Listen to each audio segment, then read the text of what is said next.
एक चीज बताओ, जो आजकल हमारी, लाइक तुम्हारी भी ऑडियंस या मेरी भी ऑडियंस, सबकी ऑडियंस 18 to 24 और 24 to 34 वाली ही है, जो देखती है, सारा कंटेंट कंज्यूम करती है।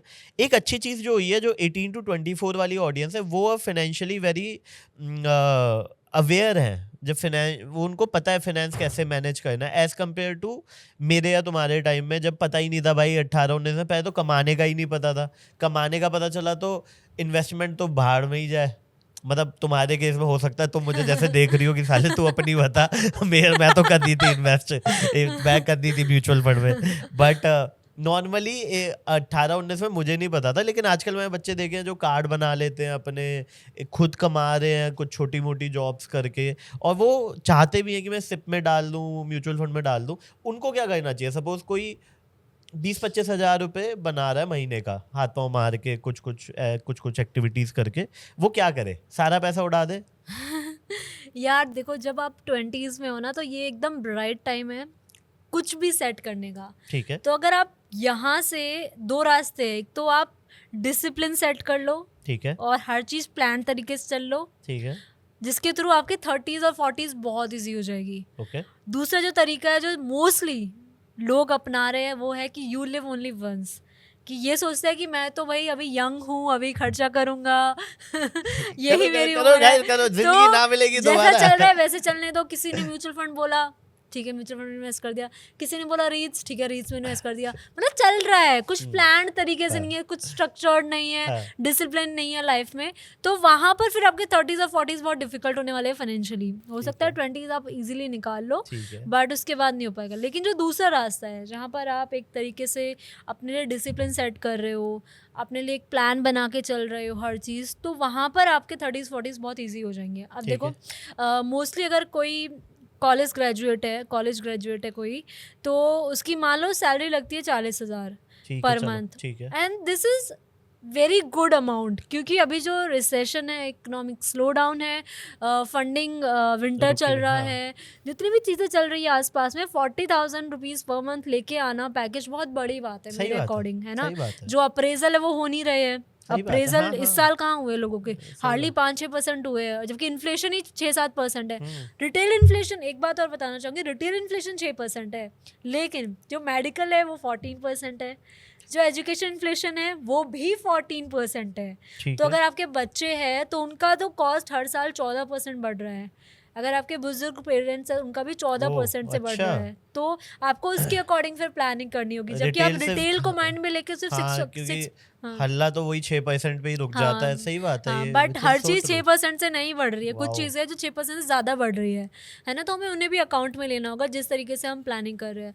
तो अगर आपकी 40,000 की जॉब लगी, आपने सोचा यार अभी तो जॉब लगी है, ठीक है पहले ना फ़ोन अपग्रेड कर लेता हूँ, तो पहले महीने आपने फ़ोन ले लिया, फिर दूसरे महीने आप सोचते हैं यार पेरेंट्स के लिए कुछ ले लेता हूँ, तो उनके लिए आप मान लो एक स्कूटी ले आए EMI पे। थर्ड मंथ में गर्लफ्रेंड के लिए कुछ ले लेता हूँ, फोर्थ मंथ में आप ट्रैवल करने चले गए। तो जितनी भी सेविंग्स हो पा रही है एक्सपेंसेस के बाद, आप ऐसे ऐसे खर्च करते जा रहे हो, बिकॉज आप अभी यंग हो, आप अभी खर्च कर रहे हो। इवेंचुअली होगा क्या, क्योंकि हर महीने आपने कुछ ना कुछ खर्च किया है, 6 महीने हो गए, 7 महीने हो गए, हो जा रहा, डिसिप्लिन सेट हुआ नहीं है, आपको हैबिट लग गई है स्पेंडिंग की। अब होता क्या है कि जब आपकी एज अभी मान लो 20-25 होगी, तो आपके पास रिस्पॉन्सिबिलिटीज़ आ सकती है। हो सकता है पेरेंट्स का कोई बर्डन आ जाए, या फिर शादी हो, बच्चे हो 30s की उम्र में। उस वक्त फिर क्या होगा कि आप ऑफिस जा रहे हो, बॉस की गालियाँ खा रहे हो, और काम कर रहे हो, सैलरी आ रही है, सैलरी से फिर वही काम हो रहे हैं, एक्सपेंसेस पे ऑफ हो रहे हैं, सेविंग सब कुछ हो नहीं पा रही है, क्योंकि आपने हैबिट जो बिल्ड की थी वो थी खर्च की। अब रोज सुबह दोबारा जाओगे, गालियाँ खाओगे, जॉब छोड़ नहीं सकते हो, क्योंकि आपको EMIs पे करनी है। अब आप सोचते हो कि यार शार्क टैंक देखकर कि यार स्टार्टअप मैं कर लूँ, बिजनेस कर लूँ, लेकिन अब आप वो घोड़े बन चुके हो जिस ऐसे लग गया है एक्सपेंसेस का कि यार मैं अब रिस्क नहीं ले सकता हूँ, मैं इधर उधर नहीं देख सकता हूँ, क्योंकि अब रिस्पॉन्सिबिलिटीज आ गई है। तो आप रिस्क टेकिंग भूल ही जाओगे, और आप इस साइकिल में फंस चुके हो, और आप इसमें एक स्पाइरल बनता जाएगा, और आप इससे निकलना बहुत डिफिकल्ट है, राइट।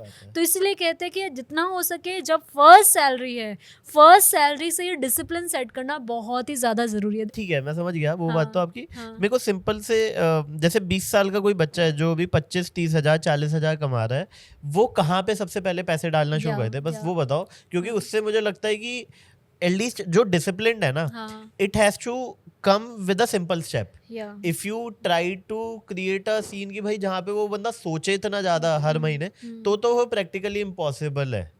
उसको चाहिए भाई कि यहाँ 3-4 चीजों में कहीं पे डाल के निपटाओ. वो कहाँ पे डालना चाहिए? तो यार देखो, नंबर 1 तो खुद पे ही, कि अगर आप अभी 20 के हो, आपकी जॉब लगी है, तो आप ये सोचो कि इसमें से कितना अमाउंट आप निकाल सकते हो जिसको खुद के कोर्सेज पर, सीखने पर लगा दो, ताकि आपकी इनकम हर साल डबल होती रहे. सही बात तो है. सबसे पहला तो इन्वेस्टमेंट आपका वही होना चाहिए कभी भी आप स्टार्ट कर रहे हो इन्वेस्टिंग. ठीक है. उसके बाद आपको ये देखना है कि मिनिमम आप 20% सेव और इन्वेस्ट कर रहे हो.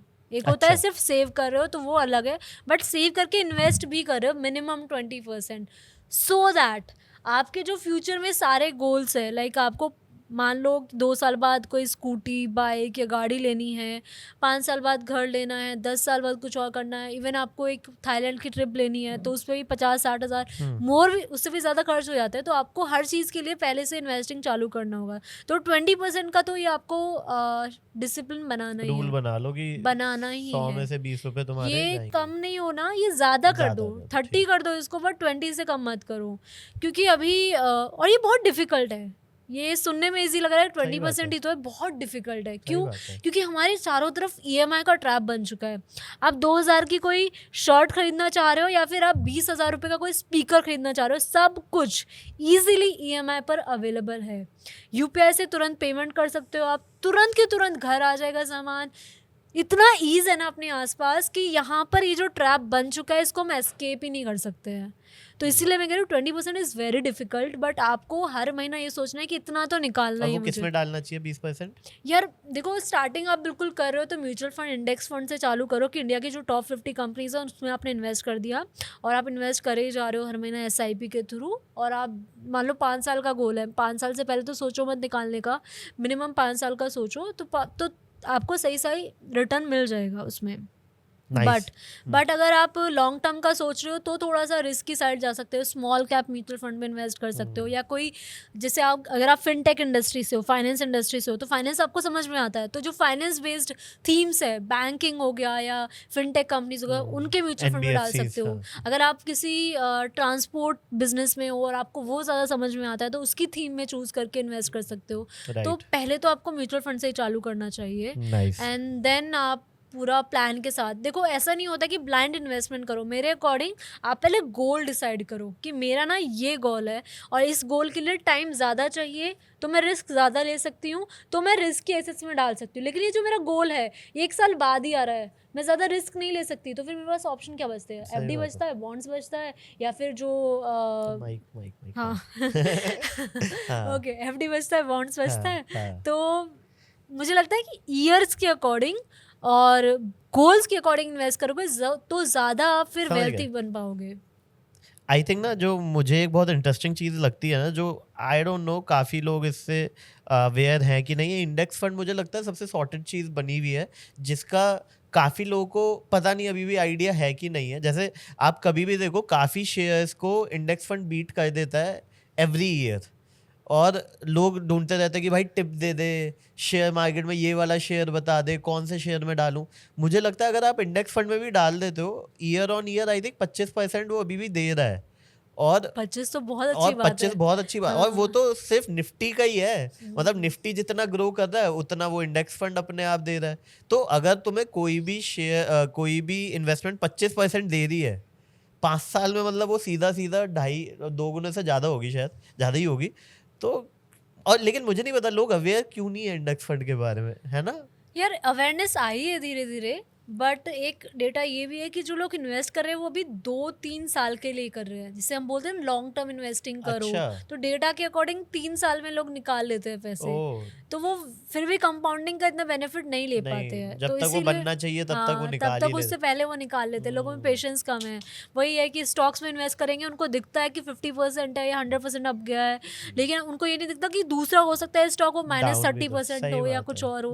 तो और उसमें दिमाग लगाते रहेंगे यार मैंने तो ये स्टॉक लिया, डिस्कशन, आजकल डिस्कशन मतलब कितना मजा आता है लोगों को स्टॉक मार्केट के बारे में बात करते हुए, ये मैंने इसमें इन्वेस्ट किया, मैंने उसमें इन्वेस्ट किया, जबकि इन्वेस्टिंग बहुत बोरिंग होनी चाहिए कि आपने इन्वेस्ट कर दिया एंड आप भूल गए, हाँ आप बस SIP चालू कर दिए रिसर्च करके, वैसा होना चाहिए, तब वेल्थ क्रिएट हो पाएगी। सही बात है, मुझे लगता है कोई भी वेल्थ 5 साल से नीचे में तो नहीं हो सकती।